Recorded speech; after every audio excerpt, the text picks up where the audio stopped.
Hari ini kita akan lanjutkan kembali. Kita akan belajar kebenaran firman Tuhan. Banyak orang sedang menghadapi masalah-masalah yang ruwet dalam hidupnya. Mereka bertanya, kenapa kok saya harus mengalami ini? Kenapa kok kejadian ini menimpa saya? Kapan ini selesainya? Kapan ini selesai masalah yang aku hadapi ini? Dan lain sebagainya. Banyak orang mempertanyakan, kenapa aku setelah ikut Tuhan kok ngadapin banyak tantangan yang rumit kayak begini nih? Kenapa? Kenapa ya aku kenapa? Banyak orang bingung dengan kejadian-kejadian yang dialaminya. Padahal harusnya memang begitu adanya kalau ikut Tuhan. Kita ngikutin jejak apa yang pernah Tuhan alami. Karena kita dipanggil menjadi orang percaya, jadi orang Kristen itu ngikutin jalannya Yesus, ngikutin caranya Yesus, ngikutin maunya Yesus, ngikutin jejak jalannya Yesus.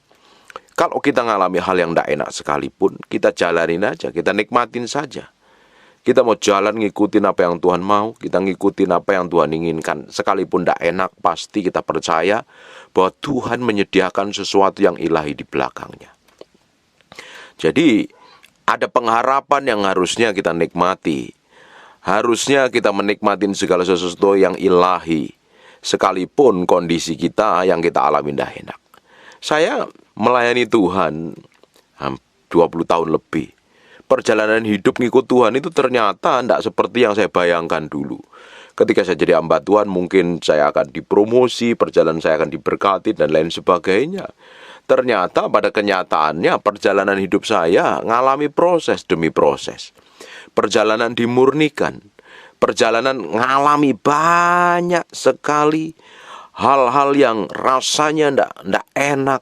Rasanya kok seperti ini dan lain sebagainya. Dan ternyata Tuhan punya cara yang berbeda dengan cara kita.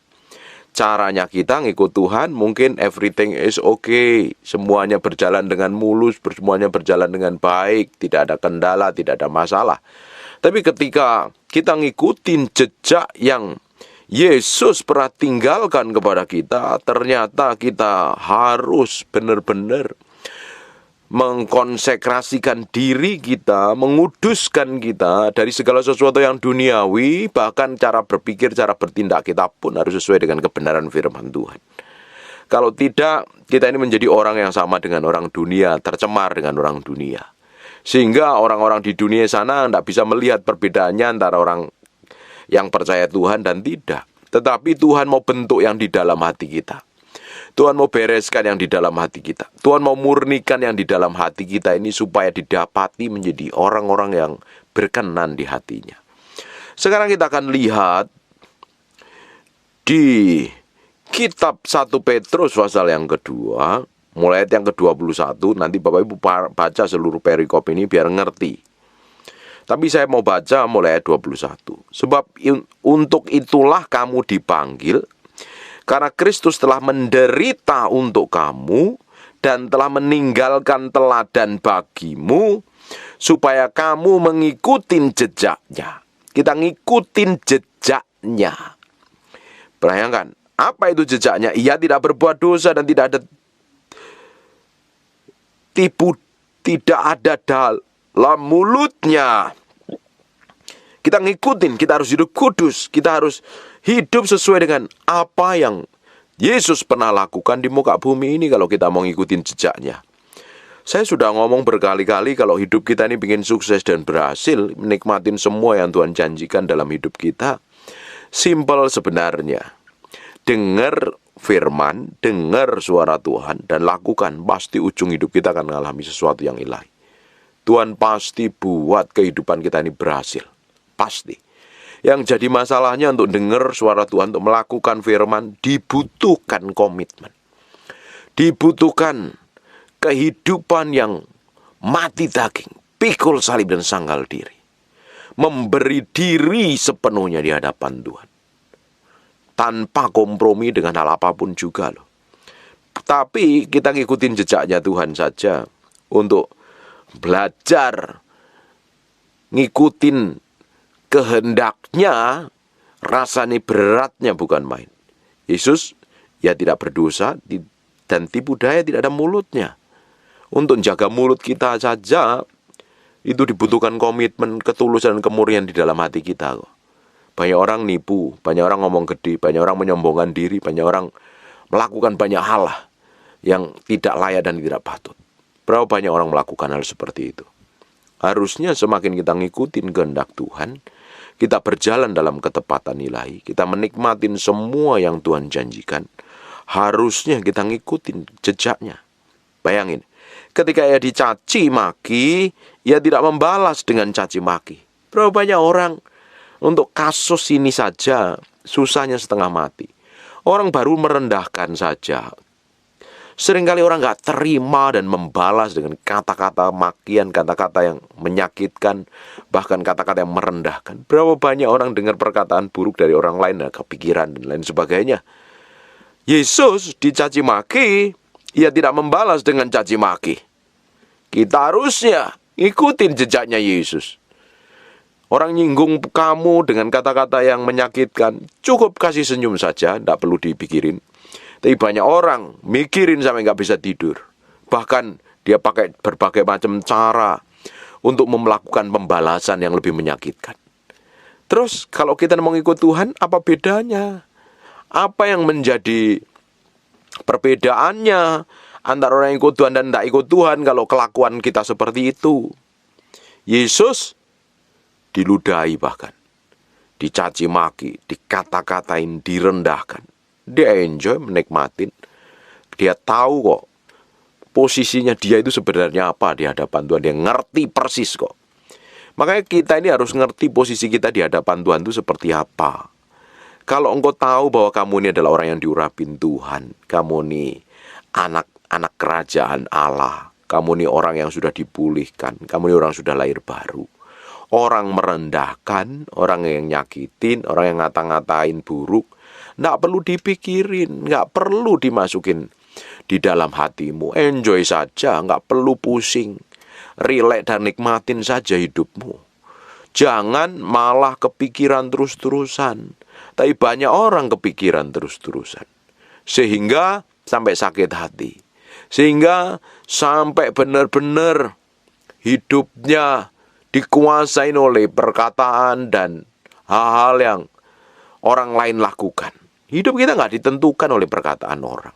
Orang boleh ngomong apa saja tentang hidup kita. Orang boleh merendahkan kita. Tapi kita kalau kita ini benar-benar jadi orang kesayangan Tuhan, jalan dalam kebenaran. Orang boleh merendahkan, orang boleh menyakitin, kita nggak akan gentar.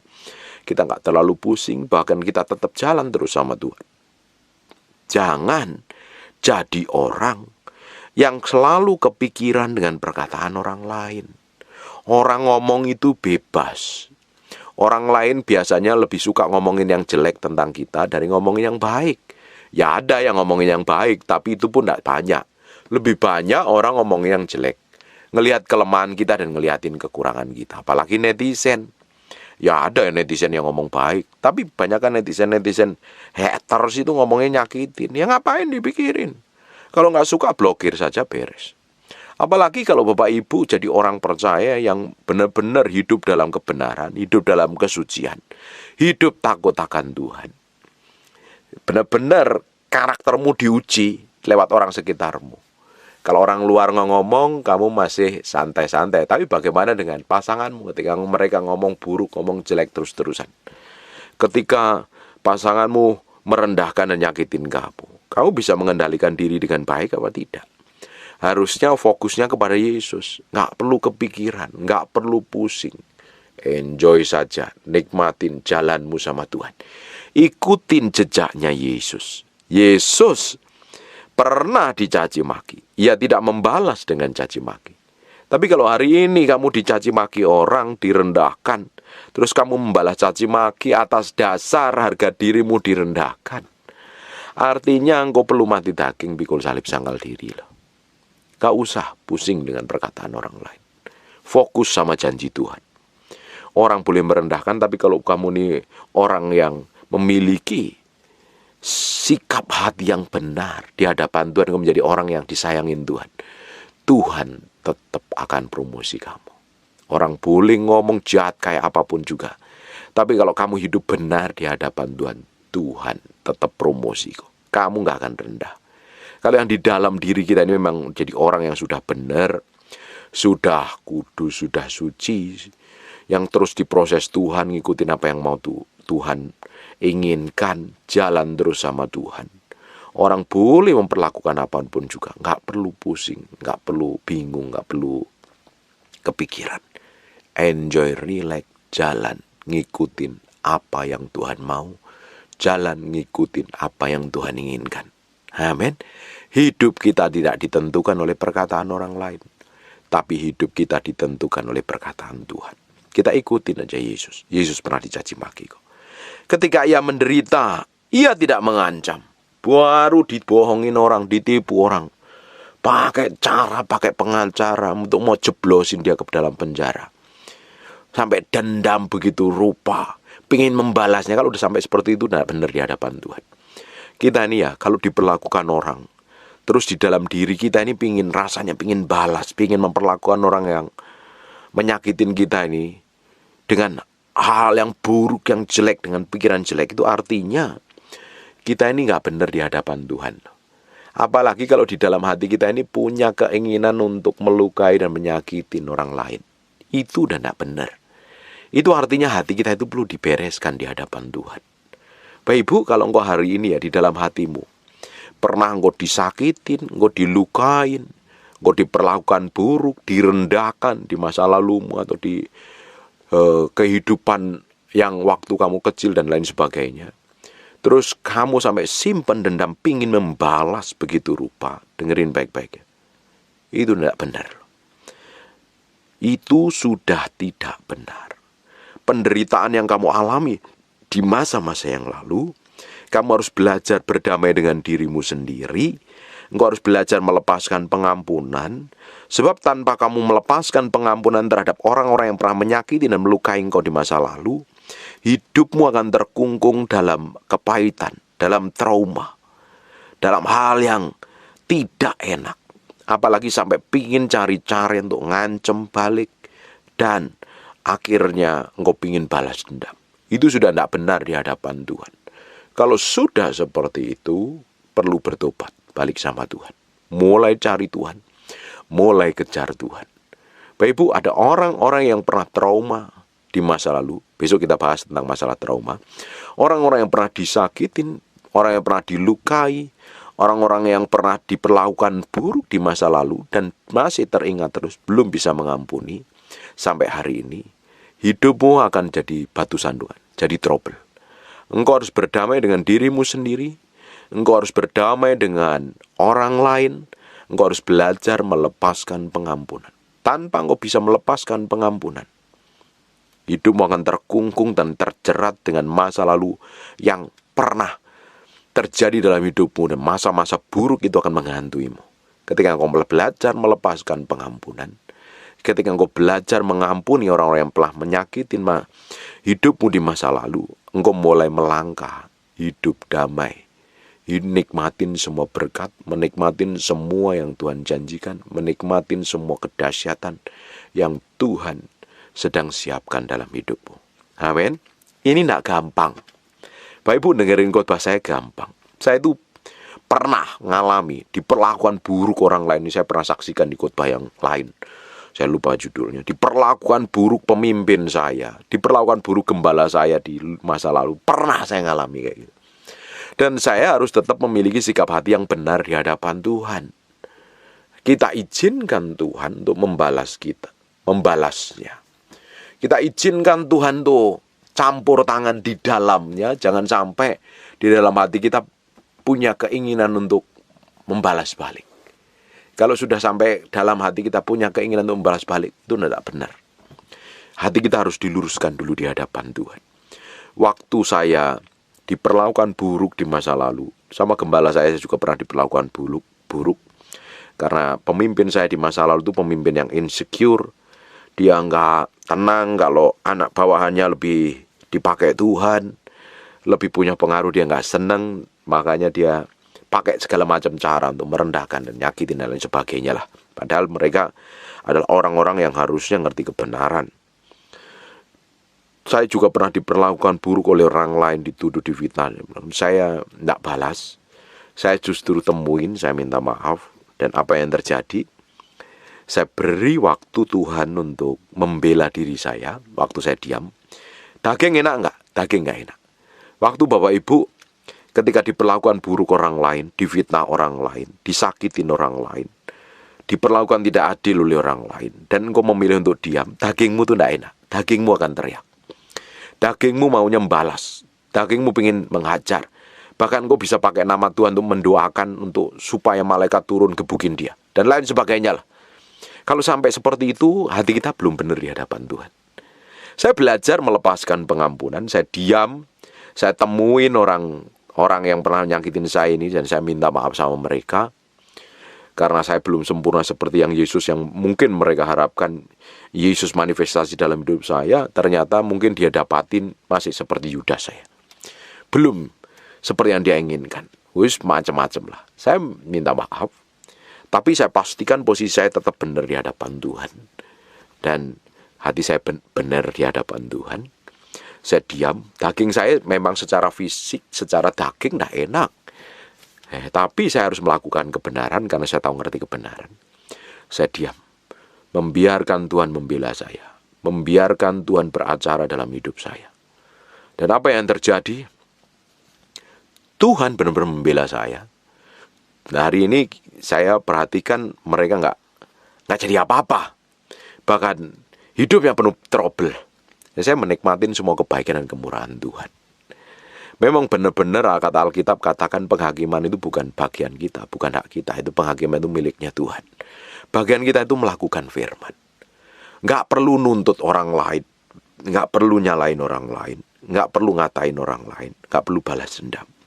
Bagian kita hanya diam melakukan firman. Ketika kita diam melakukan firman, ketika kita diperlakukan buruk, ketika diperlakukan nggak enak, kita diam, kita membiarkan Tuhan membela kita. Jangan kau bela dirimu sendiri. Kalau engkau membela dirimu sendiri, artinya engkau nggak bakalan dapat pembelaan Tuhan. Waktu engkau diam, tenang dalam hadirat Tuhan, menyerahkan sepenuhnya dalam tangan Tuhan, Tuhan sendiri yang akan bekerja. Engkau belajar pelan-pelan mati daging sebenarnya.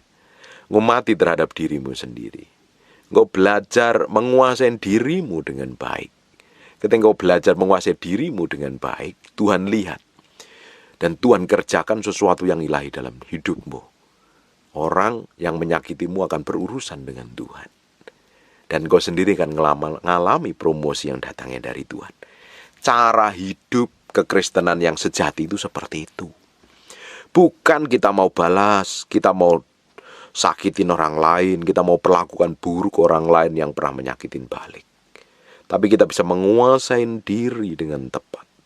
Kita bisa mengendalikan diri kita dengan tepat di hadapan Tuhan. Amin. Ketika ia dicaci maki, ia tidak membalas dengan caci maki. Ketika ia menderita, ia tidak mengancam. Diperlakukan buruk dia nggak ngancam. Tetapi ia menyerahkannya kepada dia yang menghakimi dengan adil. Penghakiman miliknya Tuhan, bukan milik kita. Tapi kita ini cenderung melakukan hal yang konyol kadang. Merasa ngerti firman, merasa ngerti kebenaran, merasa nggak melakukan dosa, dan kita seringkali malah berlaku buruk, bersikap buruk, bermulut jahat, menghakimi, menuduh. Kalau ada orang yang berdosa, kita nggak perlu hakimi kok.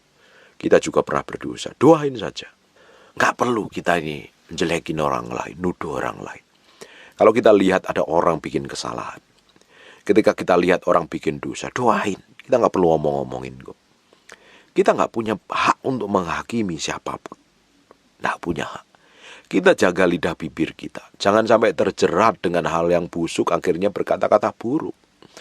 Harusnya kita mengendalikan lidah bibir kita ini, mendoakan, memberkati. Bukan menjadi biang gosip, menyebarkan berita buruk itu kemana-mana.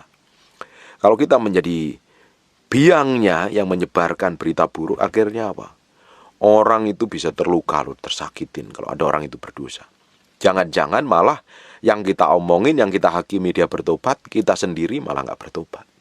Kita malah hidup dalam kehidupan kematian yang kekal, bukan malah diselamatkan. Yang kita omongin dia bisa bertobat kapan saja, ternyata kita sendiri malah nggak bertobat. Jangan sampai menjadi orang yang seperti itu. Bagian kita itu malah mendoakan, memberkati orang-orang yang pernah jatuh dalam dosa, membawa dia dalam doa supaya ngalami Tuhan, ngalami perjumpaan dengan Tuhan, bukan menjadi hakim. Serahin semuanya sama Tuhan. Ketika Bapak Ibu disakitin, dilukai, diperlakukan buruk, nggak perlu balas balik. Justru doakan di hadapan Tuhan, biar Tuhan yang bekerja. Saya sudah ngomong berkali-kali, saya melihat penyertaan Tuhan dalam hidup saya, pembelaan Tuhan secara ajaib yang Tuhan kerjakan dalam hidup saya.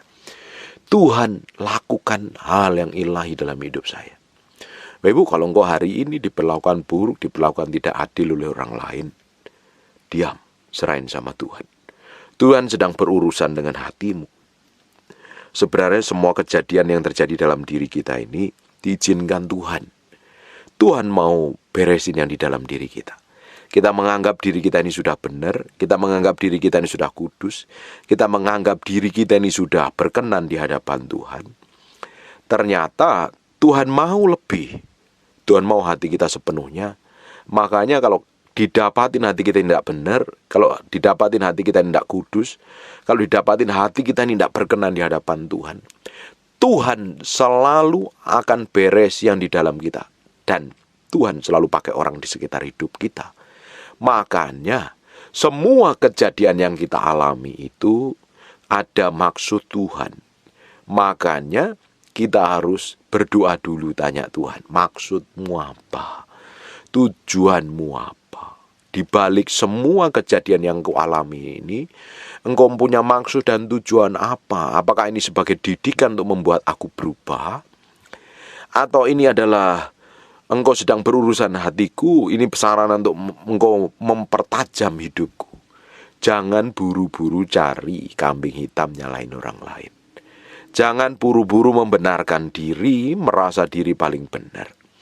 Tuhan sedang berurusan dengan hati kita. Selama kita tinggal di muka bumi ini, Tuhan selalu beresin hati kita yang di dalam, karena kita ini akan diproses terus menjadi serupa segambar dengan Tuhan. Kalau Bapak Ibu ngadepin kejadian-kejadian yang buruk, mungkin bisa karena kebodohanmu, kegagalanmu, kesalahanmu, Tuhan bisa sanggup kok. Semuanya itu menjadi masa depan yang penuh pengharapan.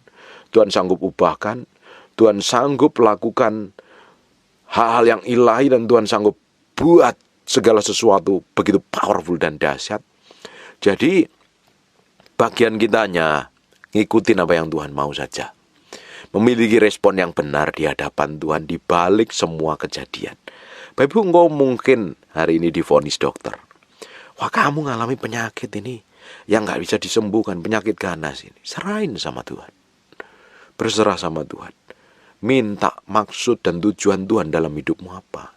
Di balik kejadian ini, di balik semua yang kamu alami, di balik hal yang tidak enak yang terjadi dalam hidupmu, tanya Tuhan, engkau mau apa sih Tuhan? Engkau mau apa? Engkau mau bicara apa? Engkau mau apa dalam hidupku? Ketika kita ini datang sama Tuhan seperti itu, sebenarnya kamu menyerahkan dirimu di hadapan Tuhan, dan engkau memberi hatimu untuk dibentuk, diproses. Semakin hari, engkau akan semakin diubahkan menjadi serupa segambar dengan Tuhan. Pelan-pelan tanpa kamu sadari, karaktermu berubah. Ternyata kamu sudah mengikuti teladan dan mengikuti jejaknya Yesus. Ikut Yesus, jangan dibayangkan semuanya berjalan dengan mulus dan baik-baik saja. Yesus sendiri saja setelah dipenuhi Roh Kudus, dibawa oleh Roh Kudus ke padang gurun untuk dicobain. Apalagi kita. Kita ini kan orang yang tidak benar dulunya. Sekarang kita sudah dikuduskan, disucikan oleh darah Yesus. Sekarang kita sudah dipulihkan oleh darah Yesus. Bukan berarti semua yang terjadi dalam kita sudah benar di hadapan Tuhan. Kalau Tuhan dapati nggak benar, ya Tuhan pasti proses, Tuhan pasti bentuk. Kita akan terus disempurnakan menjadi orang yang serupa segambar dengan Tuhan. Ketika kita didapati menjadi orang yang serupa segambar dengan Tuhan, sesuai pemandangan Tuhan, Bapak Ibu, apa yang terjadi? Hidupmu diubahkan. Hidupmu diubahkan dan engkau ngalami hal-hal yang ajaib. Engkau akan menikmatin semua kebaikan dan kemurahan Tuhan. Engkau akan menikmatin semua kedahsyatan yang Tuhan siapkan dalam hidupmu. Engkau akan menjadi orang-orang yang dipakai Tuhan. Engkau menjadi orang kesayangannya Tuhan. Bayangkan kalau kita menjadi orang kesayangannya Tuhan. Powerful. Apa saja yang dikerjakan tanganmu Tuhan bikin berhasil. Hari ini sadarin kalau ada kejadian buruk, hal yang gak enak terjadi dalam hidupmu, Tuhan mau hatimu. Tuhan mau hidupmu sepenuhnya.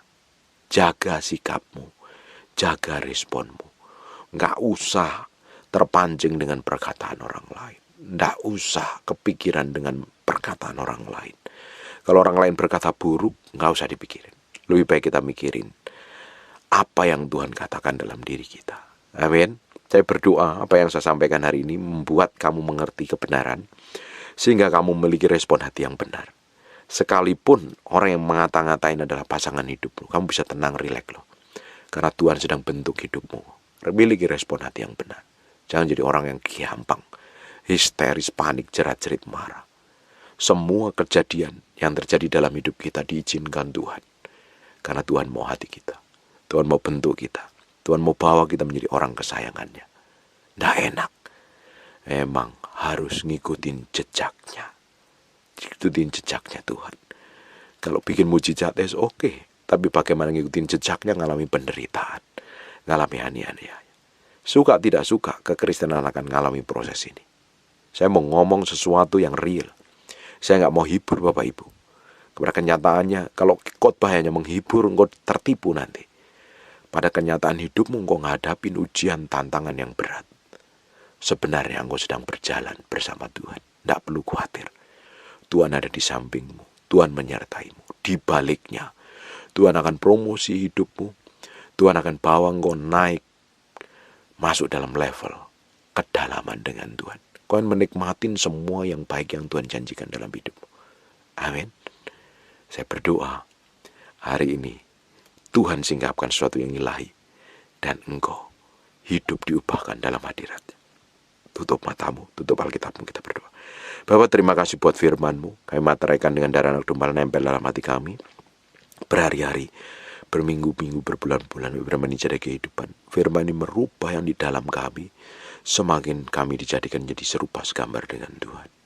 Berkati setiap orang rajin mendengar firman yang Hamba-Mu sampaikan. Berkati apa saja yang dikerjakan tangannya.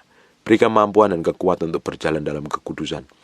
Untuk berjalan dalam kesucian. Hidup benar dan hidup takut akan Tuhan. Terima kasih ya Tuhan. Kami kembalikan segala hormat, pujian, pengagungan bagi Raja kami yang maha mulia. Dalam nama Yesus. Haleluya. Amin. And God bless you. Terima kasih Tuhan. Terima kasih. Terima kasih. Terima kasih. Bagimu pujian, hormat, pengagungan buat Raja kami yang maha mulia. Kami merindukan Kau hadir dalam ruangan ini, menjamah kami, memanifestasikan kuasa-Mu. Engkau Allah yang kami sembah, Allah yang tidak pernah berubah dahulu, sekarang, sampai selama-lamanya.